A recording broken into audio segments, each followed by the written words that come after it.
بدترین عذاب عربوں پر آیا کھڑا ہے، سروں پر تنا ہوا ہے، بدترین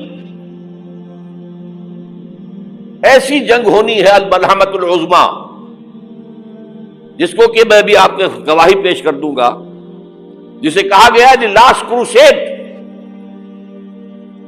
بش نے بھی کروسیڈ کا لفظ بول دیا تھا، پھر واپس لیا اس نے۔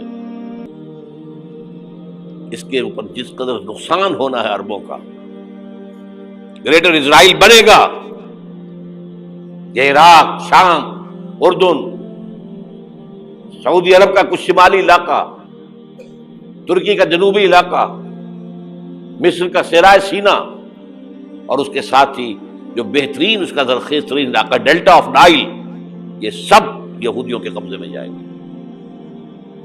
اس کو حدیث میں کہا گیا الملحمۃ العظمیٰ۔ عیسائی 80 علم لے کر ہے مسلمانوں تم پر حملہ آور ہوں گے، اور ہر علم کے نیچے 12,000 فوج ہوگی، 9.5 لاکھ فوج۔ یہ نیٹو کی تیاری کس کے لیے ہو رہی ہے؟ جب یو ایس ایس آر کا خاتمہ ہوا تو پوچھا گیا تھا نیٹو چیف سے، اب کس لیے؟ تمہارا وہ دشمن تو ختم ہو گیا، اب ہمیں اسلامک فنڈامنٹلزم سے نمٹنا ہے۔ وہ جانتے ہیں خطرہ یہی ہے، اب اسلام ابھر سکتا ہے، مسلمانوں کے سینوں کے اندر وہ آگ ہے،